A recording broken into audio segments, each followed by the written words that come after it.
Hello everyone and welcome back to Fish Den 365. Hey, can you think of what might be in common with those fish catches you just saw? What's the one thing that's in common in every one of those catches? Well, obviously it's not the location. They were caught in different places, different species of fish, so it's not the same species. It wasn't the same method used. I'll tell you what it was. Every one of those fish was caught because of something called situational awareness. So what is situational awareness?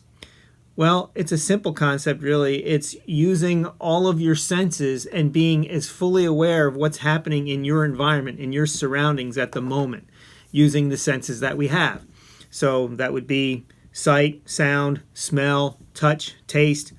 And I think there's another sense, there's an intuitive inner feeling. So we can feel with our hands and feel with our skin, but we can also have internal feelings based on what's happening. And that's another sense that sometimes people can tune into and utilize to become a better fisherman. So it helps to know what sense you use to learn. And so most people in the population, something 60 to 70%, probably around 70%, learn primarily through vision, through what they see. If you show them how to do something, they can learn it.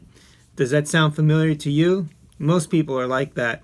There are others, though, that remember everything they hear. And there's others who are more kinesthetic. They have to feel their way through something. Athletes are very kinesthetic learners, for example. And then there's the other senses, smell and taste.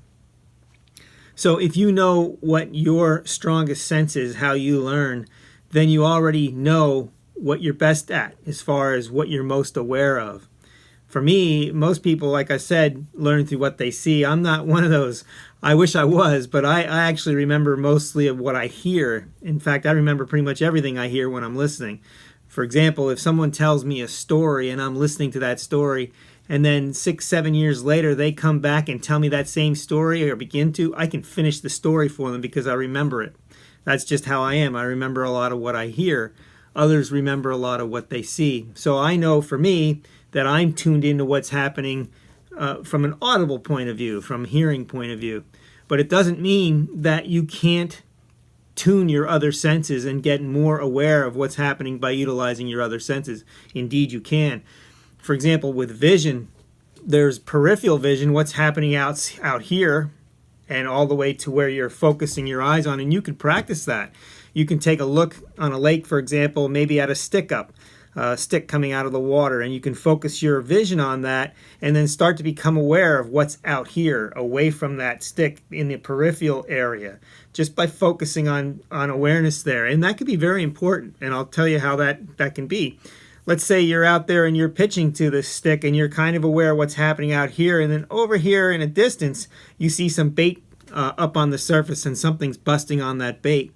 Well, if you see that, you may want to go over there and throw a topwater lure. This is how situational awareness works, and how knowing about it can be advantageous, and how utilizing it can help you catch more fish. I know for me, I try and practice it while I'm on the water because it does help me catch more fish. And especially with the vision part, once you are on to something, once you're on to a pattern, then you start to focus in and you can pick apart cover, especially if you're pitching and flipping, for example. You can pitch to specific pieces of cover and pitch that bait to an inch of where you want it to land. And this is how you can pick apart cover and be very specific with your presentation and catch more fish that way. So that's the focused part of vision, but then there's also this peripheral vision that we also talked about.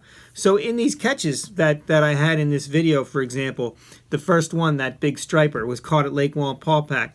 The video is called Lake Wallenpaupack Striper. If you want to look it up, you can see what happens. But I'm fishing in front of some docks, and I hear a splash behind me. I hear some feeding fish behind me. It sounded like a good fish, and I quickly whipped around to see what was back there. I saw the commotion that the fish made. I got onto the trolling motor, went out there, threw a topwater lure, and caught that striper. Situational awareness. In the case of the largemouth bass, I was toad fishing. Those couple largemouths that are next in that video, those fish are on the toad tutorial video. And those fish were busting in slop in and around cover, and I was able to catch those fish just by being aware. I was using my hearing and also vision to find those fish and to catch them.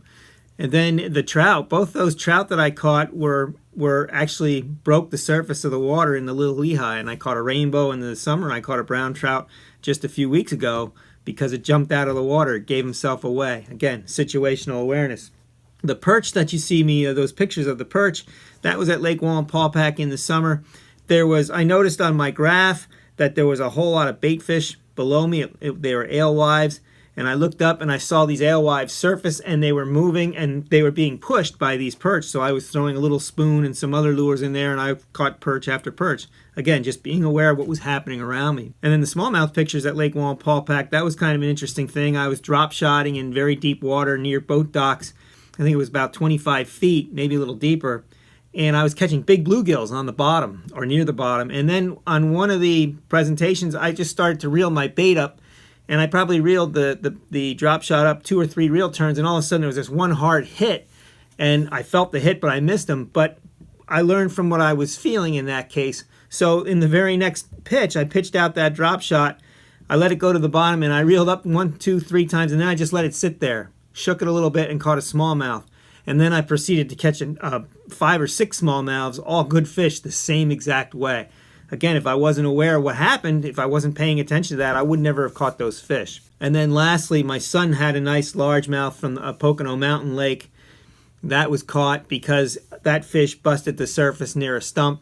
And that one is on a video called Mouse versus Sunfish, I believe. We were comparing the Copper's mouse lure to the sunfish lure in that video. So in all those cases, situational awareness was used to catch some very nice fish. So my recommendation there is just try and practice situational awareness. You can do this anywhere. It doesn't have to be when you're on the water. It could be when you're driving a car. It could be when you're just outside, just trying to become aware of what you smell, what you hear, what you see. By the way, how many of you have ever smelled a school of baitfish or a school of shad, alewives? This is something that's common for me, and it's something that can clue you in on where the baitfish are. If you're out on the lake on a calm day and it's humid out there and you get around a baitfish school, you can absolutely smell them if you know what they smell like, and it's a very strong smell. Alewives, shad are very oily fish. It's a very distinct smell. I've been out with a few guys and I've smelled that smell, and I asked, did you notice that smell? And like they don't know. And then I've been with other folks and right away they knew it was baitfish. So it's, again, that's another awareness thing where the sense of smell can come in and help you figure out where the bait is and help you catch fish.